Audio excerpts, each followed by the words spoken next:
Hello po mga katropa, welcome po again sa Chef Angel Kitchen. For today's episode, gagawa po tayo ng isang napakasustansya, napakasimple, yet napakasarap na recipe. Gagawa po tayo ng ginataang langka.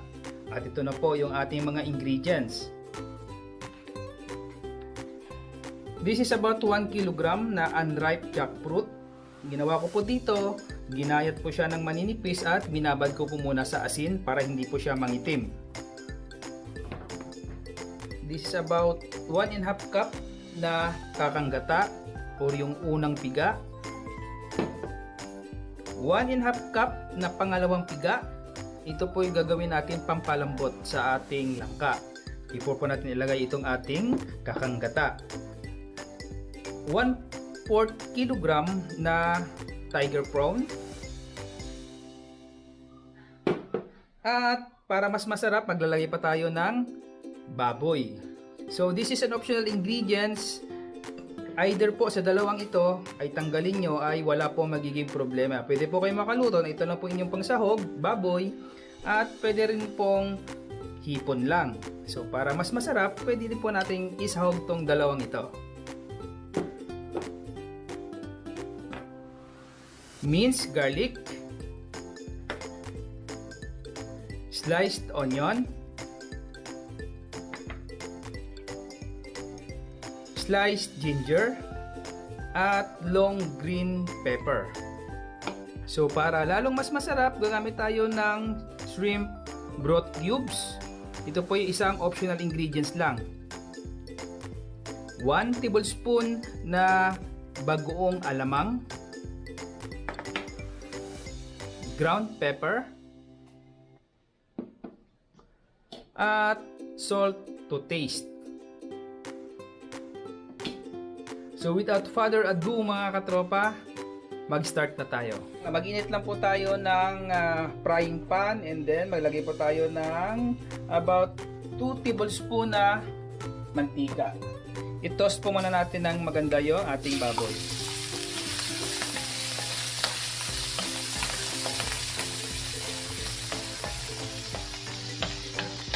So hintayin po natin na golden brown po siya, okay? Para mas masarap po at lumabas po yung lasa ng ating pork. So kung gagamit po kayo ng pork na medyo maraming taba, pwede na po hindi na kayo maglagay ng mantika. So since ito medyo malaman-laman, yung ginamit ko po ditong pork, ay naglagay pa po ako ng kunting mantika lang. Okay. So huwag niyo pong damihan yung mantika para hindi po siya masyadong malangis o mamantika yung inyong malulutong ginataang langka. Habang ito po yung aking ginigisa, tinanggal ko na po yung tubig na pinagbabaran ko ng ating langka.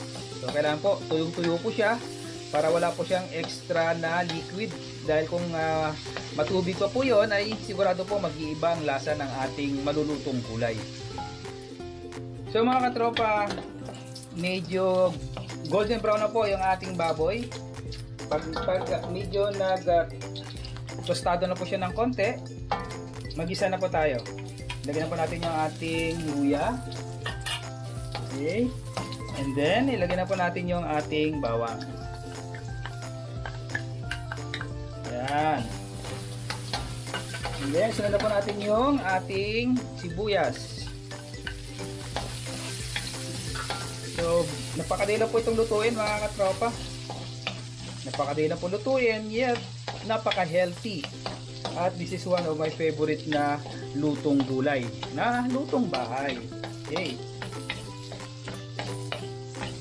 Yan, ilabas na po natin yung lasa ng mga aromatics natin. Huwag nating madaliin. Hintayin po natin na mag-translucent yung ating sibuyas. At para kumatas po at lumabas ang lasa. Okay. So kung ayaw nyo po maglagay ng hipon dito, okay na po itong sahog natin, itong baboy, kasi maglalagay pa tayo ng alamang.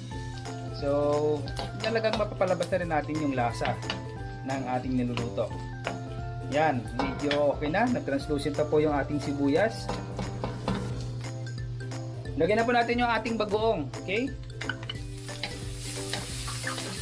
Kailangan igisa natin para hindi po siya malansa. Okay.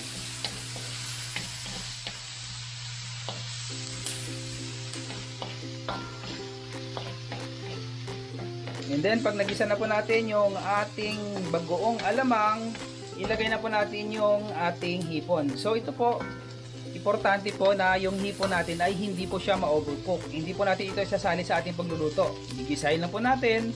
Pag nag-turn into orange na po siya, tanggalin na po natin and set aside. So ito na lang po i-toppings natin mamaya. So ilagay na po natin yan. And then maglagay na po tayo ng ground pepper. Yan. Ooh. So yung hipon po, madali na po maluto yan. Hindi po kailangan natin ng lutuin natin ng matagal. Pag lumabas ng mag-turn into orange na po siya, yan, luto na po yan. So yan nyo lang po at magkakatas po yan dahil yung hipon naman natin ay may pondo pong liquid sa katawan yan. Okay. Siset aside po natin yan. Okay. So mamaya ipang toppings na lang natin. So pwede nyo po munang patayin yung apoy para hindi po siya masunog. Yan. Tanggalin na muna natin to.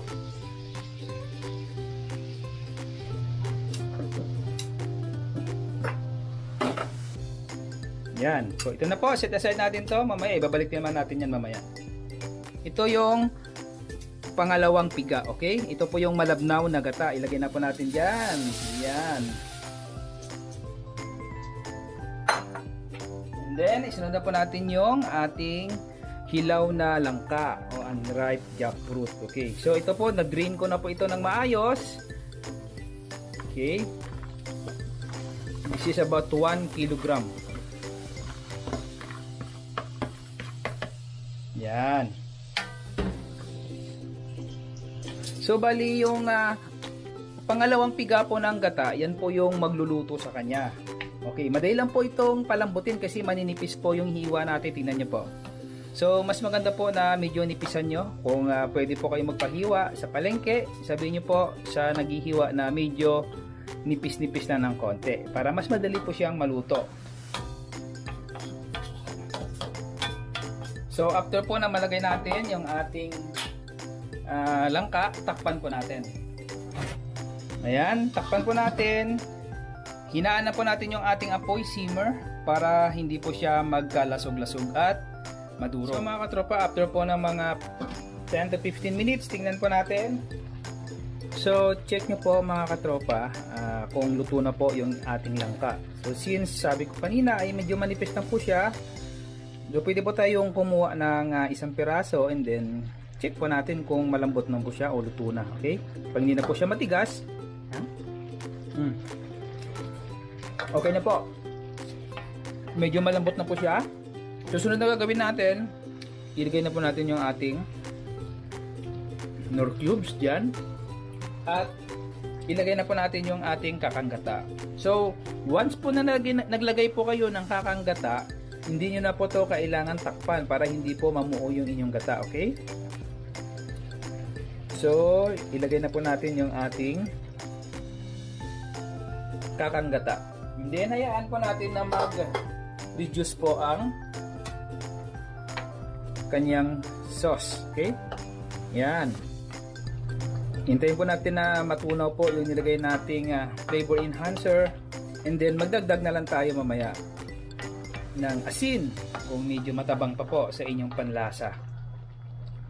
And then, ilagay na rin po natin yung ating sili para lumabas po yung kanyang flavor.